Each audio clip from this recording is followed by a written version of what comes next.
Hello my dear friends, you're in the Military Summary channel, and this video we're going to discuss the most important events that took place during the previous 12 hours. We have lots of very interesting updates, so let's start. And first we're going to talk about the Zaporizhzhia direction, where the Russians continue their offensive operation in the direction of the city by the name of Orekhov.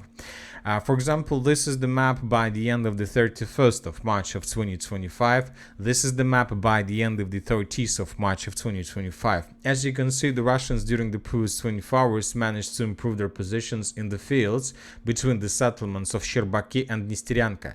And according to this update, we see that the Russians most likely are planning to move further in the direction of the settlement of Novopavlivka. I'll remind you that since the beginning of March, we received lots of updates how the Russians were attacking the settlements of Stepova, how the Russians were attacking the villages of Mali Sherbaki and Sherbaki.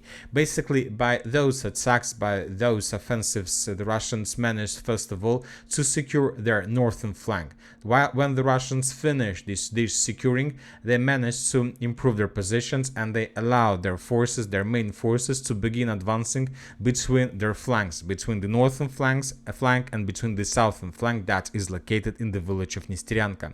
And the Russians began advancing, and we see that the main task of the armed force of the Russian Federation in this area is to establish complete control over the settlement by the name of Novopavlivka. If the Russians are able to take this settlement under complete control and to force the Ukrainians to fall back from this territory towards the city of Orekhov, this is going to be a huge disaster for the armed force of Ukraine, and basically this is going to be the beginning of complete collapse of entire lines in this area from the Ukrainian side. Now let's move further and let's discuss the situation in the South Donetsk direction, where the Russians continue their offensive operation, and the most interesting updates from this territory is coming from the settlement by the name of Rozlyv. As you can see, today we have changed the map once again, and let's discuss this offensive operation in details.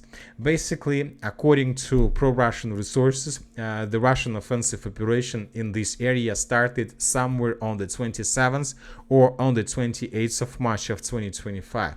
And telling the truth and summarizing everything that had been taking place since the second part of March, it seems that the Russians began their major offensive operation on the 27th of March, not just in this area, but along the entire line of combat contact, starting from the Zaporizhzhia direction and ending somewhere in the Kupiansk area. So now let's return back to the city, to the village of Rozlyv.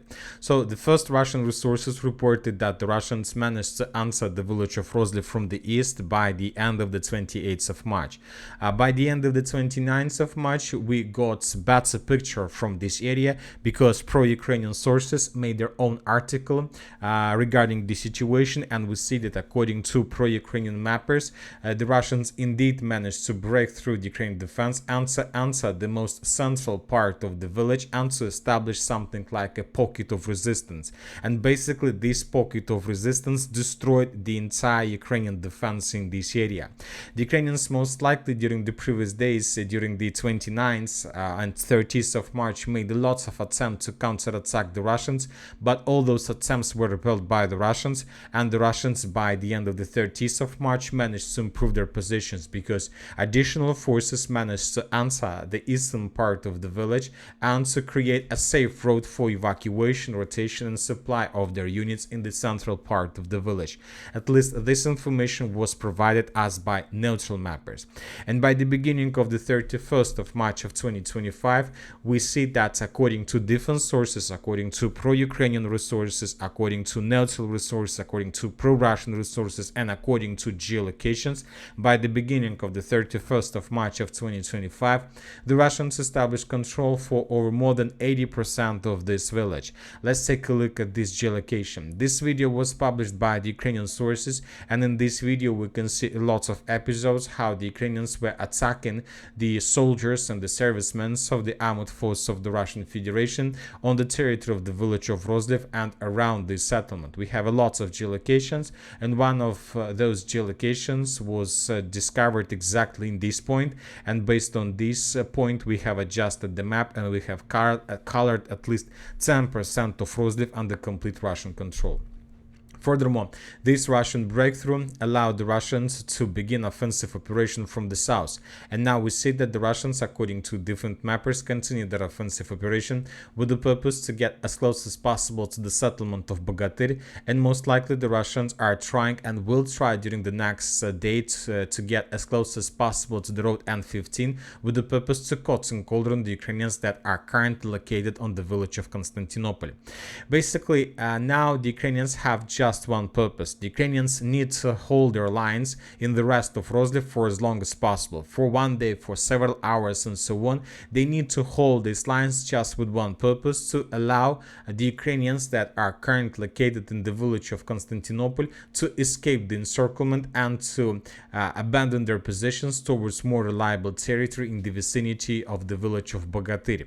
The Russians have already established complete FPV drone control over this territory because the Ukrainians began their evacuation already today, and we start receiving first videos how the Russians were attacking the Ukrainian units that were trying to use N15 road for evacuation. We believe that during the next 24 hours the Ukrainians will finish their evacuation process, and then the Russians will destroy this defense completely, and the Russians will be able to get as close as possible to Bogatyr, and then the battle for this settlement begins. Now let's move further and let's discuss the situation around the city of Pakrovsk, where the Ukrainians the second or the third day in a row continue their counterattacks with the purpose to cut the salient. If you remember, several days ago we discussed that one of the primary targets of the armored force of Ukraine in this direction is to cut the salient. This will allow the Ukrainians to restore communication between the city of Zaporizhzhia and the city of Pakrovsk, and further this situation will allow the Ukrainians to restore support and supply of the city of Konstantinovka and the Ukrainian contingent in this area. So that is why this is the vital question for the Ukrainians, to cut this salient.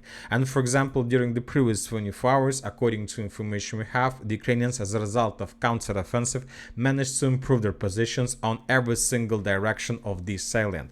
First of all, according to neutral mappers, the Ukrainians managed to improve their positions in the fields. As for now, we don't have proofs that can confirm this, but the most important, the Ukrainians, according to this update, restore control over this industrial zone in the eastern part of the city of Udachne. Furthermore, according to pro-Ukrainian sources, they managed to, according to neutral sources, the Ukrainians managed to restore complete control over the village of Kotlina. Furthermore, the Ukrainians managed to cross the railways and to enter the southern part of the village of Kotlina itself. So we see that the Russians were forced to fall back towards not very reliable positions in the fields. Now let's move further. Let's discuss the settlement of Uspenovka. I'll remind you that just yesterday, lots of resources and geolocations confirmed Russian control over the settlement, almost complete control. And based on those reports, based on those videos, we have adjusted the map, and we reported that now we were waiting for the Minister of Defense report to confirm this information. But later we got another article published by pro-Russian sources that Ukrainians, as a result of counter-offensive, once again managed to enter the southern part of the village, and basically they blocked the Russians in the western and the northwestern parts of the settlement, which most likely means that the Russians will be forced either to counterattack this territory with the purpose to force the Ukrainians to fall back, or the Russians would be forced to fall back towards the settlement of Novopavlivka, and the Ukrainians will improve their positions once again. So the situation here is still very difficult. Furthermore, on the eastern flank we got a lot of videos, and in these videos we can see how the Ukrainians began their counter-offensive operation in the eastern flank of this salient. The Ukrainians landed infantry, the Russians were trying to slow down the Russians were attacking the Ukrainians with FPV drones, with artillery, with FABs, and basically based on this video we don't know for sure whether the Ukrainians managed to improve their positions, but one thing we know for sure, that the Ukrainians counter-attacked in this area as well. But as for now we don't know whether the Ukrainians managed to improve improve their positions or not. But due to the common situation, due to the fact that Ukrainians improved their positions in the area of Kotlina, due to the fact that Ukrainians improved their positions in the vicinity of Udachne and in the vicinity of the settlement of Ospenovka, we believe that most likely the Ukrainians managed to improve their positions in the vicinity of Pishan itself. Currently, it's very difficult to say whether this is the final, let's say, moment when the situation, let's say, turned into Ukrainian favor. We don't know for sure. Of course, the Russians will counterattack with the purpose to stabilize the situation and to restore control over the lost territories.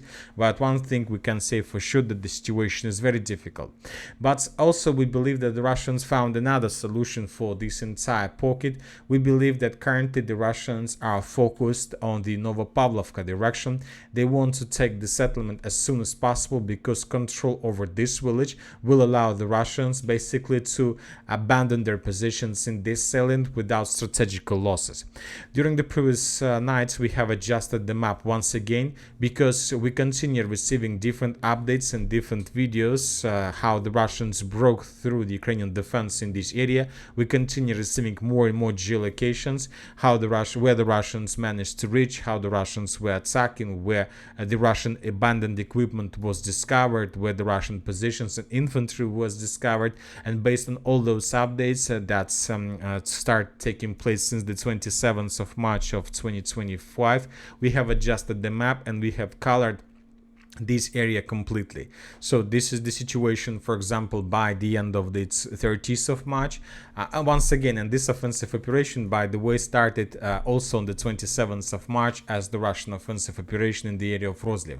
So this is how the things were developing. This is the situation by the end of the 28th of March. This is the 29th of March. This is the 30th of March. And now this is the beginning of the 31st of March of 2025. The Russians, according to geolocations, managed to establish complete control over the settlement of Preobrazhenka. Most likely there are still very heavy clashes and maybe there are still some pockets of resistance from the Ukrainian side, which most likely would be cleared by the end of the 31st of March. Furthermore, according to information we have and according to neutral mappers, the Russians managed to answer the village of Troitska. So now we see that the Russians are losing the ground in this salient in the vicinity of Pakrovsk, but on the other hand, the Russians continue their offensive towards the village of Novopavlivka, Bogatyr, Alexeyevka, and along the river of Mokry Yali. So we believe that currently the Russians are tasked to establish complete control over this territory as soon as possible. Because if the Russians are able to take this territory under complete control, they can abandon their positions from the salient without losses in their strategical positions. Because from the settlement of Novopavlivka, the Russians have possibilities to move further in the northern directions towards the settlement of Mizhova and basically to cut the same railways but a bit further to the west from the city of Pakrovsk. For example, these positions are much more reliable for the Russians than control over this salient, because this salient is located too close to the city of Pakrovsk that allow the Ukrainians to always to counterattack and always to deal significant damage to the Russians that have almost no logistic in this area. But this control will allow the Russians to cut the same railways and to have better positions, because the distances between this area and other villages around are very big, and there are no big cities and towns around these Russian positions that can allow the Russians to dig in deeper and to prepare much more better situation, much more better defense for further offensive. Furthermore, from these positions, the Russians will be able to advance in the eastern direction towards the same settlements like Udachne and Kotlina, and basically to return control over this territory, but from more favorable positions. Now let's move further and let's discuss the situation in the vicinity of the city of Tetsk, where the Russians from one side continue their offensive operation, but the Ukrainians from their side continue counterattacks. But despite Ukraine counterattacks, the sources reported that Ukrainians are afraid of breakthrough. Today, pro-Ukrainian sources reported that Ukraine Armed Forces Command fears a breakthrough by the Russian armed forces in the area area of the settlement of Tarasivka. This is the settlement we're talking about. There are very heavy clashes for this village, and this clash has been taking place since the probably beginning of January.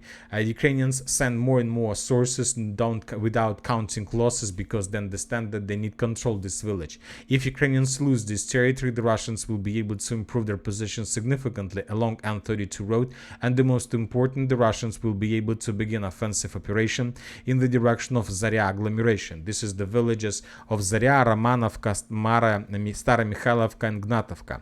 Furthermore, according to information we have, the Russians continue their offensive operation in this area with the purpose to take control over the settlement of Sukhaya Balka.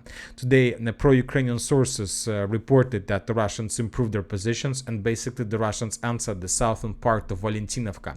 So we see that the lines are collapsing from the Ukrainian side, and we don't see that Ukrainians are able to stabilize the situation.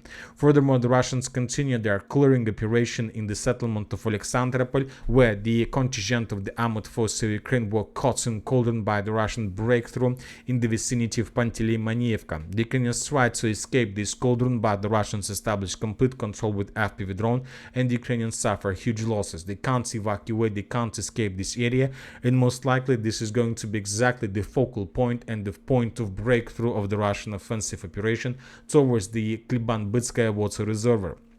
As for the city of Tetsk, the Russians continue clearing operation around the settlement. Today we got another video where we can see Ukraine attack on the Russian soldier from the another sabotage and reconnaissance group that was moving through the fields. So we see that the Russians once again return back to the fields around the city of Tetsk, and the Russians continue advancing further, also in the direction of Kupiansk water reservoir.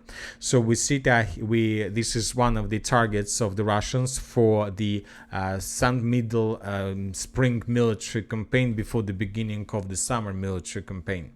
Now let's move further and let's discuss the situation in the Kupiansk direction, where the Russians also during the previous night managed to improve their positions.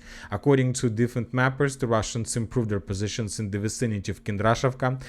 We got let's say several reports from neutral mappers. The Russians once again managed to restore logistics between Zapadna and the Kindrashovka itself. Let's take a look at changes on the ground, and as you can see, the dynamic in this area is pretty big. This is the situation, for example, by the end of the 29th of March, and this is the situation by the end of the 31st of March. We see that the Russians continue their improving their positions.